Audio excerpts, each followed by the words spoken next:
This is Jason McIntosh with McIntosh Applied Engineering. In this video, I'm going to be showing you how to do a sound card calibration for the flow impedance measurement module.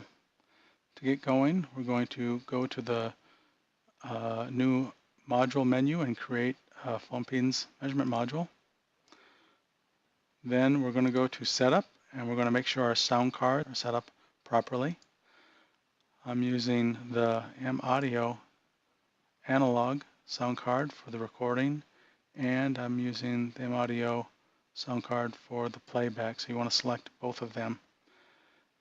Now I typically have the output be present on both the left and right channels, but if you've got other things connected to a left or right channel for your configuration, you can select it here. Part of the calibration is to measure the voltage from a calibration signal.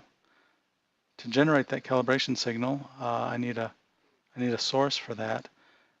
The May 206 microphone amplifier has such a source built in, so I'm going to go ahead and select that as the amplifier which I have connected to my system. So here is what the system looks like right now. Here's the May 206. I've got the left output and the right output connected to the left input and the right input of my sound card. This amplifier will generate 1 kilohertz, 100 millivolts peak to base calibration signal, which is used to determine the maximum input range for the left and right inputs of the sound card. If you don't have a 206, you can use any device that generates such a signal, 1 kilohertz at 100 millivolts peak to base, but May also sells a standalone device that generates such a calibration voltage. So while this is connected, I'm going to return to Ares and go to acquisition. The first type of acquisition is the sound card calibration, so we're already there. The calibration will consist of 2 steps. One is to measure the maximum peak to base input voltage for the left and right channels, and the second is to measure a transfer function between the left and right input channels. A major part of the acquisition that Ares does is to measure transfer functions between a stereo input channel of a sound card. Some of these sound cards aren't ideal in that the response from the left and right channel aren't uniform and flat in magnitude and phase. So this calibration will take that into account.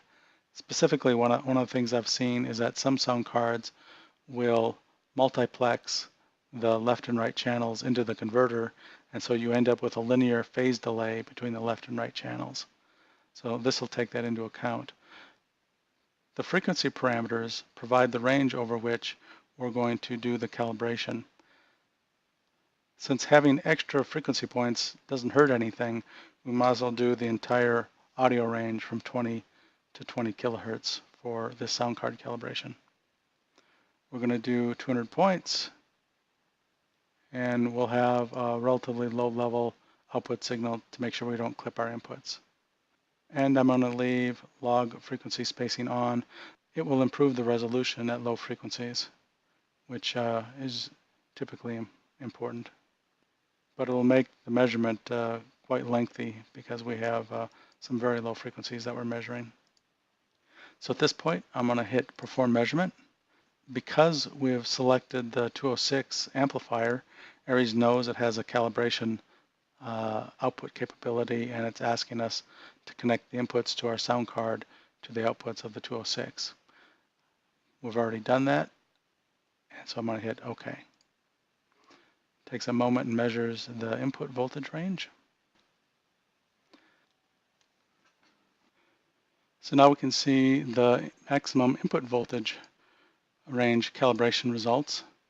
This graph here displays the input signal that was measured from the sound cards. If I click on this and use the scroll wheel, I can look at the individual sine wave waveforms. I can zoom in and I can see that they're non-distorted and they have a very good shape to them, so we got a good maximum input calibration. The transfer function graphs are empty because we hit cancel for that. Now let's go ahead and do that. So I'm going to hit perform measurement. It asks me to again connect the May 206 to do the maximum input level calibration. I'm going to hit cancel on that, and it will just keep the previous results. Now it wants us to connect the left and right inputs together to do the transfer function calibration. For this measurement, we have this configuration shown here, where I've got the output from the sound card connected to the two inputs directly. And through the magic of video editing, I can do this while I just pause the recording here. But this is our current configuration. So as we play the signal out of the sound card, the identical signal is going to be measured in both the left and right channels together, and we will measure the transfer function of the sound card itself.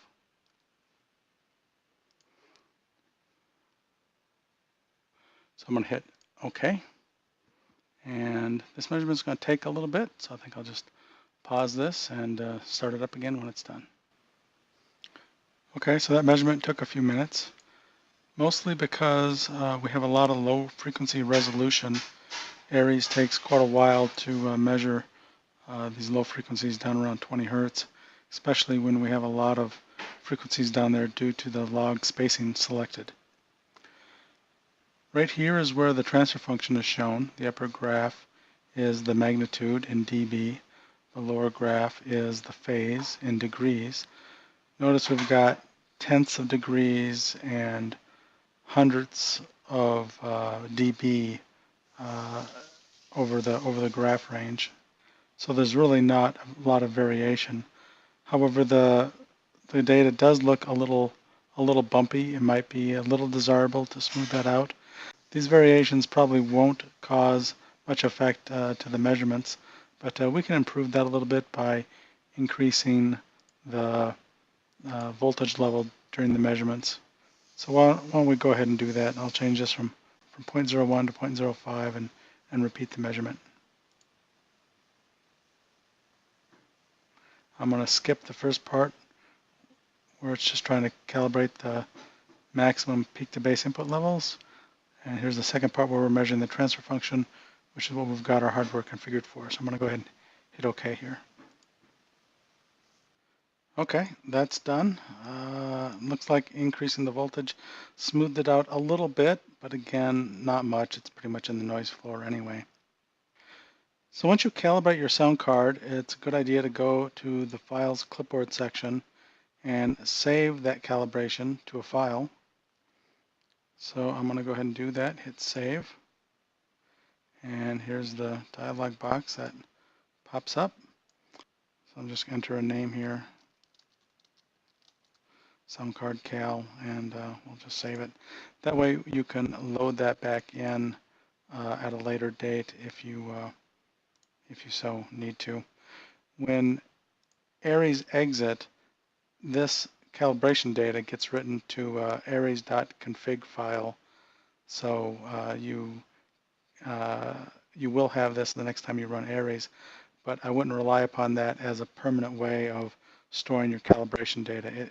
It is good to export it to a file that you can load in later in case your configuration file gets lost or corrupted. That's the procedure for calibrating the sound card. Thank you for your time, and I hope you found this helpful.